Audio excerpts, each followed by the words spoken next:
दोस्तों हमारी दुनिया में अगले ही पल क्या हो जाए ये किसी को नहीं पता, लेकिन हमारी टेक्नोलॉजी इस कदर एडवांस्ड हो चुकी है कि हमें अपनी अर्थ पर आने वाले किसी भी खतरे का पहले से ही अंदाजा हो जाता है। दोस्तों हमारी दुनिया 30, 40 या 50 साल बाद कैसी होगी ये तो कोई नहीं जानता, लेकिन साइंसदानों की कुछ थ्योरीज के मुताबिक हम इस चीज का अंदाजा लगा सकते हैं। और फ्यूचर के बारे में साइंसदानों की कुछ ऐसी पेशगोइयां हैं जो कि डरा देने वाली है। तो दोस्तों आज की इस वीडियो में मैं आप लोगों को फ्यूचर के बारे में साइंसदानों की कुछ ऐसी ही हैरानकुन पेशगोइयां बताने वाला हूँ। तो वीडियो को आखिर तक देखें ताकि आप भी जान पाए साइंसदानों की ऐसी हैरानकुन पेशगोइयां। तो दोस्तों कैसे हैं आप लोग, मैं हूं आपका दोस्त और इस चैनल का होस्ट जलाल खान। तो चलिए शुरू करते हैं अपना countdown. Number 1, a new asteroid impact. दोस्तों आपको ये बात तो पता ही होगी कि कई करोड़ साल में एक बार हमारी इस अर्थ से कोई ना कोई एस्ट्रॉयड टकराता ही रहता है, और इस एस्ट्रॉयड की टक्कर इतनी खतरनाक हो सकती है कि हमारी इस दुनिया से इंसानियत का नामो निशान ही खत्म कर दे। दोस्तों पिछली दफा जब हमारी इस अर्थ से एक एस्ट्रॉयड टकराया था तब हमारी अर्थ से डायनासोर्स का खात्मा हो गया था। तो दोस्तों जरा सोचिए अगर ऐसा ही कोई एस्ट्रॉयड आने वाले कुछ सालों में हमारी अर्थ से टकराता है तो इसका अर्थ पर क्या असर होगा। वेल दोस्तों अगर ऐसा कुछ होता है तो इससे हमारी अर्थ पर बहुत ज्यादा तबाही होगी, जिसमें खतरनाक सैलाब, जलजले और ज्वालामुखी के फटने जैसे खतरात मौजूद होंगे।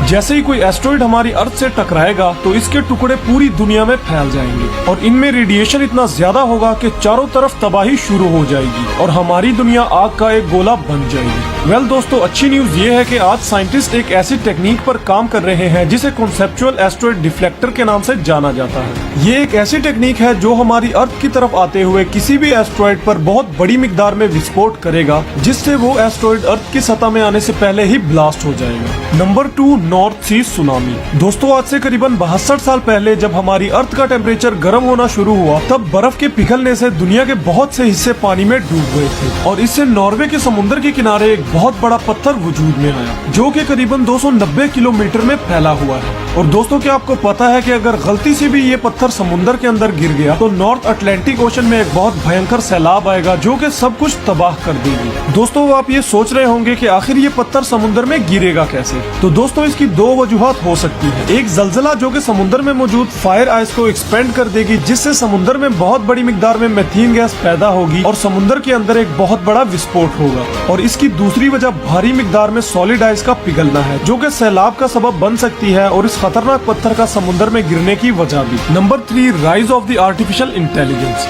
दोस्तों सर स्टीफन हॉकिंग विलियम इस सदी के सबसे काबिल साइंसदानों में से एक थे। नवंबर 2017 में पोर्टुगल के एक टेक्नोलॉजी कॉन्फ्रेंस में सर स्टीफन हॉकिंग ने बताया कि आर्टिफिशियल इंटेलिजेंस हमारे लिए एक अच्छी चीज साबित हो सकती है, लेकिन साथ ही में ये हमारे लिए एक बुरी चीज भी साबित हो सकती है। यानी कि आर्टिफिशियल इंटेलिजेंस के फायदे तो होंगे लेकिन साथ ही में इसके नुकसानात भी होंगे। दोस्तों सर स्टीफन हॉकिंग ने अपना डर जाहिर करते हुए बताया कि एक दिन आर्टिफिशियल इंटेलिजेंस इतना एडवांस्ड हो जाएगा कि ये इंसानों की दिमाग की रसाई से भी आगे निकल जाएगा और फिर ये इंसानों की जगह लेने की कोशिश भी करेंगे। इंसानों की बनाई हुई आर्टिफिशियल इंटेलिजेंस इंसानों की ही दुश्मन बन जाएगी। दोस्तों इसी तरह स्पेस एक्स के मालिक इलोन मस्क ने भी अपना डर जाहिर करते हुए बताया कि आर्टिफिशियल इंटेलिजेंस एक ऐसी मखलूक को सामने लाएगी जो कि इंसानों से बहुत आगे निकल जाएगी और यही वजह है कि एक दिन इंसान और रोबोट्स एक दूसरे के सामने खड़े होंगे। दोस्तों अगर ये बात सच साबित हुई तो ये बात तो कंफर्म है कि इंसान रोबोट्स के सामने बहुत ही कमजोर साबित होंगे, जिससे कि इस दुनिया से इंसानियत का खात्मा हो सकता है। Number 4, gene editing.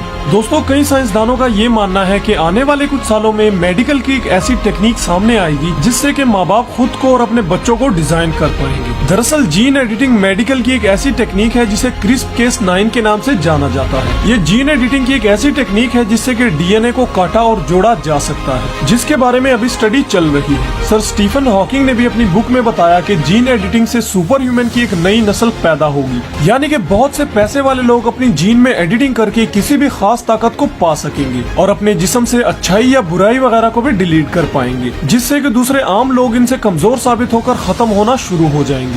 वेल अभी इस टेक्निक में दुनिया भर के साइंसदानों को पूरी तरह कामयाबी नहीं मिली और दूसरे लोग भी इस मेथड की बुराइयों को देखते हुए इसे सपोर्ट करते हुए नजर नहीं आ रहे। Number 5, planet colonisation. दोस्तों हमारी दुनिया की आबादी मुसलसल तेजी से बढ़ रही है, जिससे कि रहने की जगह और पीने का पानी कम पड़ रहा है। इसीलिए साइंटिस्ट का मानना है कि दूसरे प्लैनेट्स पर अपना बसेरा बनाने के लिए अभी का टाइम बिल्कुल सही है। इंसान अगले 10 सालों में दूसरे प्लैनेट्स पर अपना बसेरा बनाना शुरू कर देंगे। नासा ने ऐसे कई प्लैनेट्स ढूंढ लिए हैं जहां पर जिंदगी गुजारी जा सकती है, लेकिन साइंटिस्ट का कहना है कि इसके लिए दुनिया के तमाम ममालिक को मिलकर काम करना पड़ेगा। दोस्तों, सर स्टीफन हॉकिंग एक पहल के हिस्सा थे जिसमें एक ऐसी स्पेसशिप को बनाने की कोशिश थी जो कि बहुत ही तेजी के साथ हमें दूसरे प्लैनेट्स पर बसने में मदद करेगा। इनके हिसाब से इस स्पेसशिप की मदद से हम मार्स पर सिर्फ 1 घंटे में पहुंच पाएंगे, प्लूटो पर कुछ दिनों में और अल्फा सेंचुरी में महज 20 सालों में पहुंच पाएंगे। सर स्टीफन हॉकिंग ने बताया कि इंसान साल 2050 तक मार्स की सतह पर अपना बसेरा बना चुके होंगे, अदरवाइज अर्थ पर पॉपुलेशन के बढ़ जाने से इंसानियत खत्म होना शुरू हो जाएगी। Number 6, aliens. दोस्तों, साइंसदानों के मुताबिक इस कायनात में हम अकेले नहीं हैं। इनके हिसाब से इंसान अगले 1000 साल में किसी दूसरी मखलूक से कांटेक्ट कर पाएंगे। सर स्टीफन हॉकिंग का कहना था कि एलियन से होने वाली ये मुलाकात इंसानों के लिए बहुत भयानक साबित होगी, क्योंकि हो सकता है कि दूसरे प्लैनेट्स की मखलूक इंसानों से ज्यादा एडवांस्ड हो